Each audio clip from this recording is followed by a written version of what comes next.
सर्व भक्तांना मी आषाढी एकादशीच्या हार्दिक शुभेच्छा देते। आता मी जसं पांडुरंग देवाचे दर्शन घेतले आणि आज त्या पांडुरंग मंदिरमध्ये खूप जण साखळीचेच नाही, साखळीचे सगळे गोव्यातले अख्खे गोव्यातले तसेच बाहेरचे लोकंसुद्धा आज इकडे वारकरी दर्शन घ्यायला येतात। प्रत्येक वारकरीला मनापासून शुभेच्छा।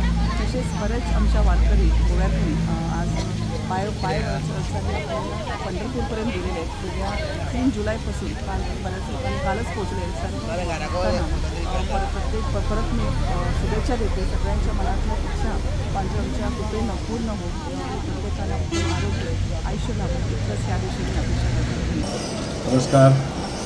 आज आषाढी एकादशी आणि आजच्या या दिसा सगळ्या गोमंतकीयांक सगळ्या भाविक भक्तांक आषाढी एकादशीच्या हार्दिक शुभेच्छा देतात।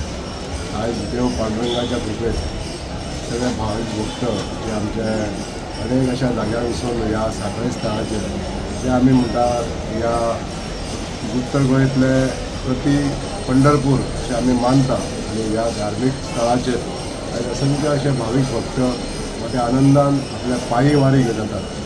आणि ह्याच क्षणी जे भाविक भक्त आपली एक संकल्पना करता की आपण पायी वारी पंढरपूरपर्यंत वचणारे असता।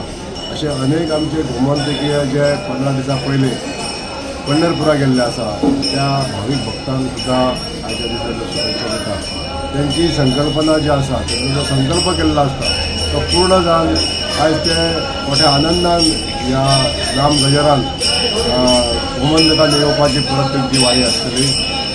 सगळ्या गोमंतकीयांक आयच्या दिसाच्यो परत शुभेच्छा दिता आनी देव पांडुरंगाचे आशिर्वाद ह्या सगळ्या गोमंतकीयांचेर लाभचे आनी ह्या गोमंतक भुमीन आनंद सूख लाभचे अशी शुभेच्छा प्रार्थना करता।